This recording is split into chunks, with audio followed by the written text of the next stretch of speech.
Bulletin में सबसे पहले बात करेंगे जेट एयरवेज की।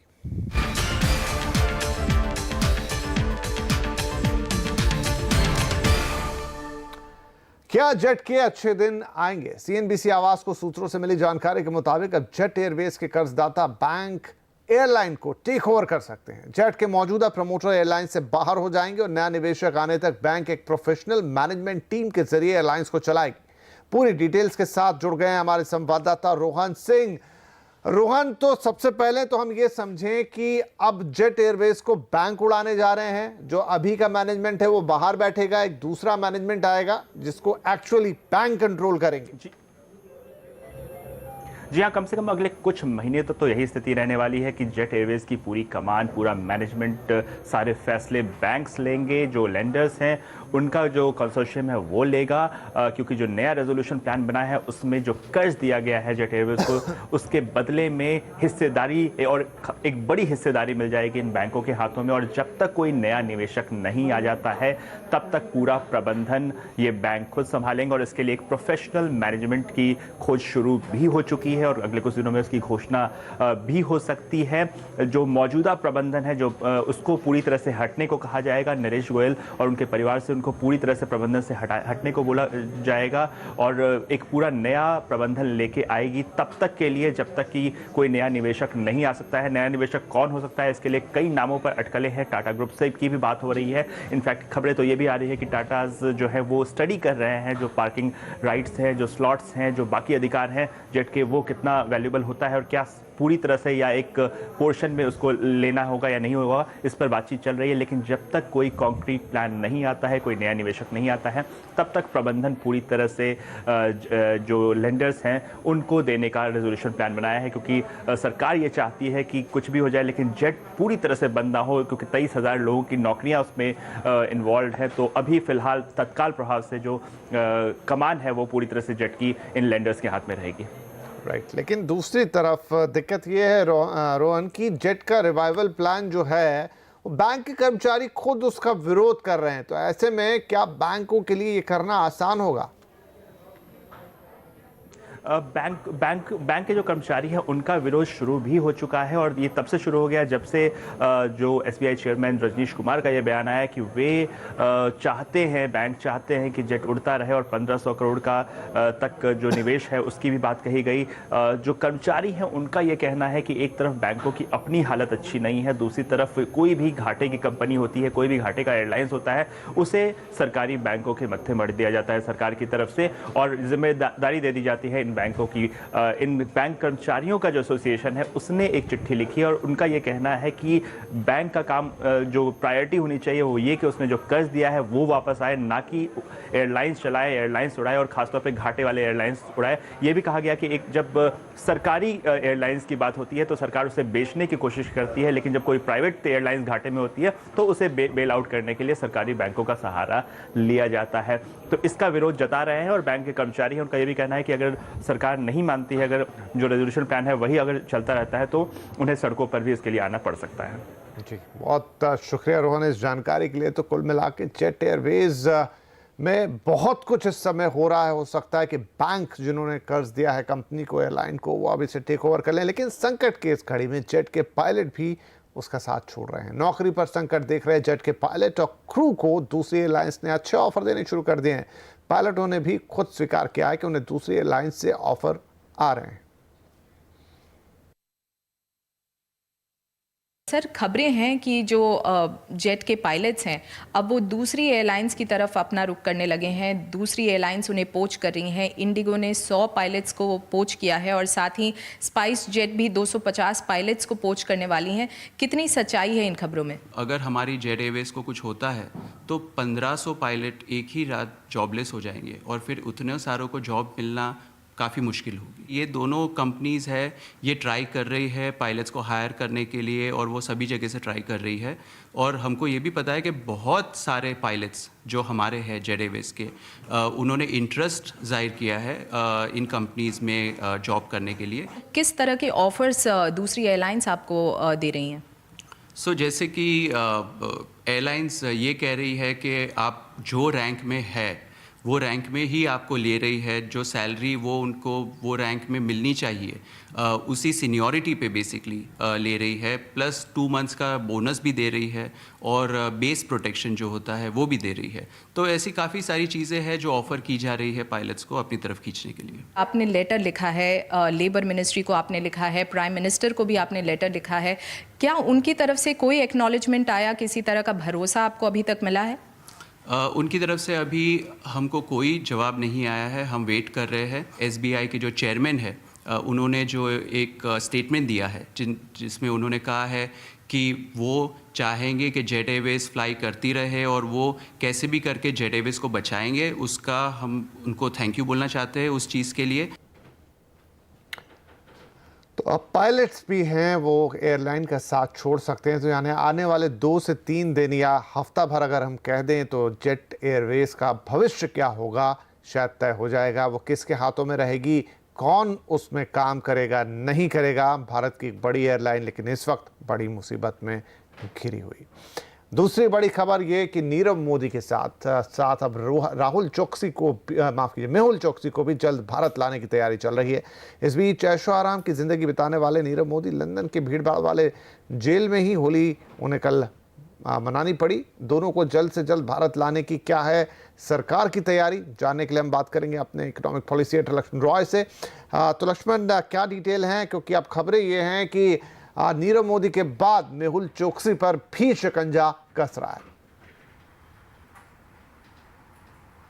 देखिए, दरअसल नीरव मोदी मामले में भारत सरकार को जिस तरह से सफलता हाथ लगी, उससे उत्साहित होकर के अब अधिकारी मेहुल चोकसी को प्रत्यर्पण करने के लिए जोर कोशिश में जुट गए हैं।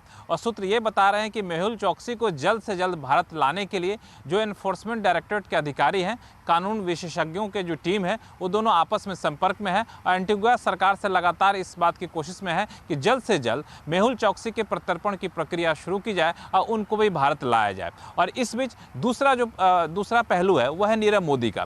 नीरव मोदी मामले में फिलहाल तो उनकी जमानत याचिका खारिज कर दी गई है। 29 मार्च को फिर उन पर सुनवाई होगी। तब भारत सरकार की पूरी कोशिश ये है कि 29 मार्च को जब सुनवाई हो तो उनकी जमानत याचिका फिर से खारिज करवाया जाए। और इस बीच पुख्ता सबूत को लेकर के कानूनी विशेषज्ञों की एक टीम, एक लीगल टीम लंदन में मौजूद है, जो वहाँ लंदन पुलिस के साथ संपर्क में है। साथ ही साथ ज़रूरत पड़ने पर हो सकता है कि कुछ दिन में ही एनफोर्समेंट डायरेक्टरेट के अधिकारी भी वहाँ पर पहुँचे और मेहुल चोकसी के साथ साथ नीरव मोदी को भी जल्द से जल्द भारत लाने के लिए प्रत्यर्पण की प्रक्रिया तेज की जाए, इसकी कोशिश करेंगे, ताकि कोर्ट में जहाँ पे सुनवाई होगी प्रत्यर्पण पे फैसला आने के बाद थोड़ा सा वक्त और लग सकता है। और इस बीच नीरव मोदी को लंदन के ही पास के एक जेल में रखा गया है। कहा यह जा रहा है कि वो जेल काफी भीड़ भाड़ वाली जेल है, जहाँ एक कैदी के रहने की जगह वहाँ 2 से 3 कैदी इस जगह पर रह रहे हैं। तो ऐशो आराम की जिंदगी जीने वाले नीरव मोदी को फिलहाल ऐसी भीड़ भाड़ वाली जेल में होली बितानी पड़ी और लगता है मुझे कुछ दिन और इस जेल में बितानी पड़ेगी जब तक कि कोर्ट का फैसला नहीं आ जाता। जी लक्ष्मण, बहुत शुक्रिया इस जानकारी के लिए। तो अब कार्रवाई तेज हो गई है, इन दोनों ही भगोड़ों को वापस लाने के लिए सरकार का शिकंजा इनके ऊपर कस रहा है और पूरी कोशिश है भारत की कि जल्द से जल्द इनका प्रत्यर्पण वापस भारत में हो। आगे बढ़ते हैं, बात कर लेते हैं बाजार की। हफ्ते भर मजबूती के साथ कारोबार करने के बाद आखिरी कारोबारी दिन बाजार में आज दबाव बना रहा। निफ्टी करीब 50 अंकों की कमजोरी लेकर 11,450 के करीब बंद हुआ। सेंसेक्स भी करीब 220 अंक टूटा, तो वहीं बैंक निफ्टी में भी 250 अंकों की कमजोरी आई। दरअसल कमजोर ग्लोबल संकेतों और साथ ही रुपए में कमजोरी गहराने की वजह से बाजार का मूड आज बिगड़ा रहा। सेक्टर स्पेसिफिक बातें करें तो रियल्टी इंडेक्स को छोड़कर बाकी सभी सेक्टर्स में गिरावट के साथ ही कारोबार हुआ और बंद भी वैसे ही हुए। सबसे ज्यादा दबाव आज सरकारी बैंक और ऑटो शेयरों पर देखने को मिला। रुक करेंगे राजनीति की खबरों का। कांग्रेस ने आज बीजेपी नेताओं पर एक कथित डायरी बम फोड़ा है। दरअसल एक मैगजीन में छपी खबर का हवाला देकर कांग्रेस ने प्रेस कॉन्फ्रेंस में कथित डायरी दिखाई। कांग्रेस ने आरोप लगाया कि मुख्यमंत्री रहते हुए येदियुरप्पा ने बीजेपी के बड़े नेताओं को करीब 1800 करोड़ रुपए की रिश्वत दी। कांग्रेस का कहना है कि इस कथित डायरी में वित्त मंत्री अरुण जेटली, केंद्रीय मंत्री नितिन गडकरी और दूसरे बड़े नेताओं के नाम का जिक्र है। कांग्रेस अध्यक्ष राहुल गांधी ने इस हंगामे के बाद एक बार फिर बीजेपी पर निशाना साधा। एक ट्वीट करके उन्होंने कहा कि बीजेपी के सभी चौकीदार चोर हैं। इससे पहले कांग्रेस प्रवक्ता रणदीप सुरजेवाला ने डायरी को लेकर सीधे सरकार से जवाब मांग लिए थे। मोदी जी से लेकर अब पूरे भारतीय जनता पार्टी के सारे नेतृत्व पर 1800 करोड़ की रिश्वत के इल्जाम हैं। 2017 से ये डायरी और इसकी सारी एंट्रीज, जिस पर तथाकथित तरीके से बीएस येदियुरप्पा जी के दस्तखत हैं, ये देश के इनकम टैक्स विभाग के पास है। अगर ये सही है और अगर डायरी में कोई सच्चाई नहीं, तो मोदी जी से लेकर उनके सारे भाजपा नेतृत्व ने इसकी जांच क्यों नहीं करवाई? वहीं सीबीडीटी ने भी इस कथित डायरी के हवाले से प्रकाशित मीडिया रिपोर्ट को सिरे से नकार दिया है। सीबीडीटी की तरफ से जारी एक प्रेस रिलीज में कहा गया है कि जिस डायरी की बात की जा रही है, हकीकत में वो डायरी नहीं है। कांग्रेस नेता डी शिव कुमार ने ये लूज पेपर इनकम टैक्स को तब दिए जब उनके खिलाफ इनकम टैक्स ने रेड की थी। जब इसकी ओरिजिनल कॉपी मांगी गई तो शिव कुमार ने इस बारे में कुछ भी बताने से इनकार कर दिया। बाद में येदियुरप्पा का बयान लिया गया जिसमें उन्होंने डायरी की बात से इनकार किया और दो टूक कहा कि वो डायरी नहीं लिखते। इसके बाद चूंकि फॉरेंसिक लैब को ओरिजिनल पेपर्स मुहैया कराए नहीं गए तो हस्ताक्षर की जांच कराई नहीं जा सकी। इस पूरे मामले पर केंद्रीय कानून मंत्री रविशंकर प्रसाद ने भी कथित डायरी की बात पर सवाल उठा दिए हैं। उन्होंने कहा कि कांग्रेस के पास कुछ बचा नहीं है, इसलिए वो बेवजह झूठे इल्जाम लगा रही है। इनकम टैक्स के रेड में शिव कुमार जी ने नकली कागज के फूलों का एक गुलदस्ता बनाने की कोशिश की थी, जिसका ओरिजिनल का पता नहीं, और वो कहानी कांग्रेस पार्टी आज फिर खोलने की कोशिश कर रही है। बाकी मैं इनकम टैक्स का स्टेटमेंट, सीबीडीटी का स्टेटमेंट उनके ऑफिशियल स्पोक्स पर्सन के द्वारा इशू किया गया है, आप उसे देख लेंगे, मुझे उस पर कुछ नहीं कहना। वो इनकम टैक्स का स्टेटमेंट है जहां उन सारे स्टेटमेंट का जिक्र है। इसका निष्कर्ष क्या है? कांग्रेस पार्टी हताश है। आने वाले अवश्यंभावी हार से कांग्रेस पार्टी घबराई हुई है। वहीं कर्नाटक के पूर्व मुख्यमंत्री येदियुरप्पा, जिन पर आरोप है कि उन्होंने डायरी की बात से सरासर इनकार किया, उन्होंने कहा कि वो डायरी नहीं लिखते हैं और जो कागजात दिखाए जा रहे हैं उन पर उनके हस्ताक्षर नहीं है। Congress party and its leaders are bankrupt of issues and ideas. They don't have any development issues to discuss in public. Basically, they are frustrated with growing popularity of the Prime Minister Narendra Modi ji and BJP. Congress leaders have realized that their defeat in the 2019 elections is imminent. They have lost the battle before it began. Congress अध्यक्ष राहुल गांधी के करीबी और भरोसेमंद सलाहकार Sam Pitroda के एक बयान से बड़ा विवाद उठ खड़ा हुआ है। दरअसल पुलवामा अटैक और फिर बालाकोट एयर स्ट्राइक पर सैम पित्रोदा ने कह दिया है कि पुलवामा जैसे आतंकवादी हमले होते रहते हैं, लेकिन इसके जवाब में बालाकोट जैसे हवाई हमले करने की जरूरत नहीं थी। उन्होंने ये भी कहा कि पाकिस्तान से 8 आतंकवादी आए और 26/11 जैसा आतंकवादी हमला किया तो इसके लिए पूरे पाकिस्तान को दोषी नहीं ठहराया जा सकता। उन्होंने बालाकोट एयर स्ट्राइक पर सबूत भी मांगे। हालांकि कांग्रेस ने पित्रोदा के बयान से किनारा कर लिया है। आइए आपको सुनाते हैं पित्रोदा का ये पूरा बयान। I would like to know a little more, because I have read in New York Times and other newspapers, what did we really attack? Did we really kill 300 people? I don't know that. As a citizen, I'm entitled to know. And if I ask, it is my duty to ask. Okay? That doesn't mean I'm not nationalist. That doesn't mean I'm on this side or that side. I don't know enough about the attacks. Okay? Attacks happen all the time. Attack happened during, what was this, Mumbai Taj Hotel and Oberoi Hotel. Okay? I mean, we could have then reacted and just send our planes, but that's not the right approach, according to me. That's not how you deal with world. Okay? Because 8 people come and do something, you don't jump on the entire nation. It doesn't work that way. Okay? It's naive to assume that just because some people came here and attacked, every citizen of that nation is to be blamed. I don't believe that way.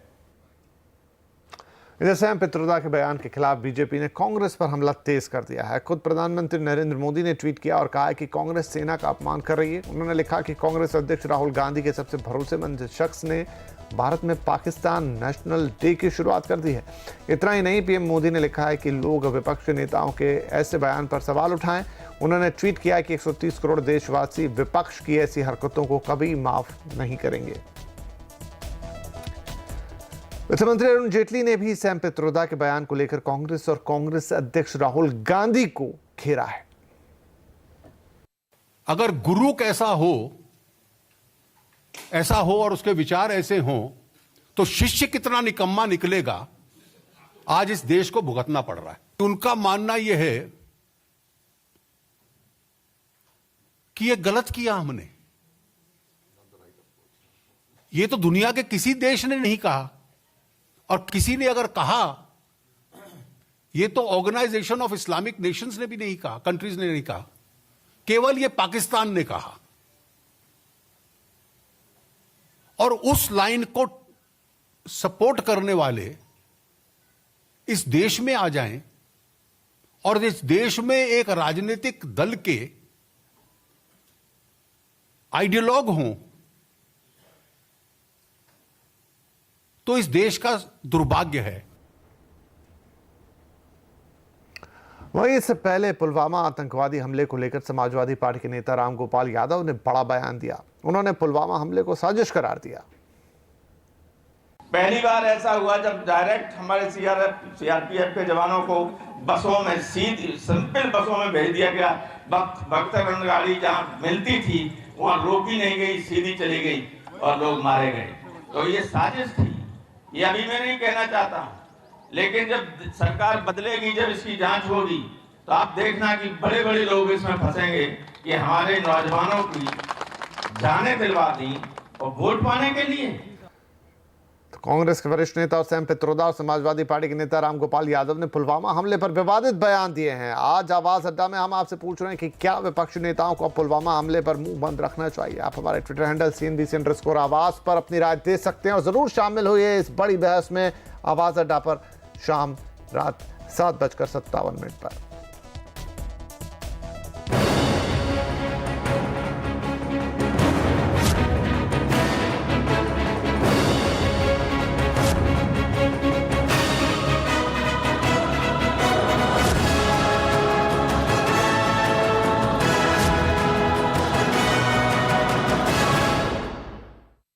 केंद्रीय मंत्री स्मृति ईरानी।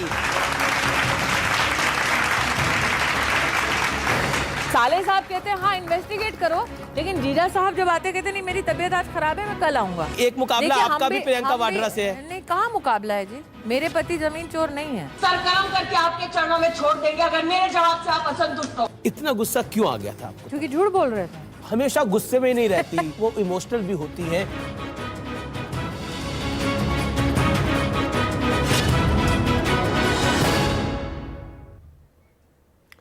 चुनाव से पहले BJP अपने साथ बड़े बड़े नामों को जोड़ने में लगी है। क्रिकेटर गौतम गंभीर को अब बीजेपी ने पॉलिटिक्स के पिच पर उतारने का फैसला किया है। आज गौतम गंभीर औपचारिक रूप से बीजेपी में शामिल हो गए। वित्त मंत्री अरुण जेटली, केंद्रीय मंत्री रविशंकर प्रसाद की मौजूदगी में गौतम गंभीर ने बीजेपी का दामन थामा। खबर है कि मीनाक्षी लेखी वाली नई दिल्ली सीट से बीजेपी गौतम गंभीर को चुनाव में मैदान में उतार सकती है। इधर गौतम गंभीर ने अपनी सियासी पारी पर कहा है कि वो प्रधानमंत्री से काफी प्रभावित हैं और अब देश के लिए कुछ करना चाहते हैं। मैं हमारे प्राइम मिनिस्टर से बहुत प्रभावित होकर और उनके विजन से बहुत प्रभावित होकर I am joining this party and I am sure that I am going to live up to their expectations because I have done whatever I could in cricket and this is a fabulous platform for me to do something really good for this country and take this party forward and make this country a much better place to live. Bihar में महागठबंधन में सीटों का बंटवारा हो गया है। राष्ट्रीय जनता दल 20 सीटों पर चुनाव लड़ेगी। शरद यादव भी राष्ट्रीय जनता दल के चुनाव चिन्ह पर ही लड़ेंगे। वहीं कांग्रेस को 9 सीटें मिली हैं। इसके अलावा उपेंद्र कुशवाहा की पार्टी राष्ट्रीय लोक समता पार्टी को 5 सीटें दी गई हैं। साथ ही जीतन राम मांझी को 3 सीटें मिली हैं। जीतन राम मांझी गया से चुनाव लड़ेंगे। बेंगलुरु में ओला को अगले 6 महीने के लिए सस्पेंड कर दिया गया है। यानी ओला अगले 6 महीने के लिए बेंगलुरु में कोई भी वाहन सुविधा मुहैया नहीं करा सकती। गैरकानूनी तरीके से बाइक टैक्सी सर्विस देने पर यह कार्रवाई की गई है। रिपोर्ट के मुताबिक बाइक टैक्सी सर्विस से लाइसेंस नियमों का उल्लंघन हो रहा था, जिससे कर्नाटक के रीजनल ट्रांसपोर्ट ऑफिस ने एक्शन लिया है। इधर ओला ने भी मामले पर अपना बयान जारी किया है। ओला का कहना है कि कंपनी ने हमेशा कानून के दायरे में काम किया है। उनका कहना है कि उन्होंने कई हफ्ते पहले अपनी बाइक टैक्सी एक्सपेरिमेंट को रोक दिया था। इसके बावजूद भी बाकी कंपनियां गैरकानूनी तरीके से ऑपरेशंस कर रही हैं। ओला ने भरोसा जताया कि वे राज्य सरकार से बात कर मामले का समाधान निकालने की कोशिश कर रही है। और क्या आपने अपने चैनलों का चुनाव कर लिया है? क्या आपने अपने पसंदीदा चैनल चुन लिए हैं? नहीं तो जल्दी कीजिए और अपने पसंदीदा चैनलों का चुनाव कीजिए। आपको फिर बता दें कि आप सिर्फ ₹1 प्रतिदिन में चुन सकते हैं कलर वाला वैल्यू पैक, जिसमें आपको मिलेंगे आपके सभी मनपसंद चैनल सिर्फ ₹1 प्रति दिन में।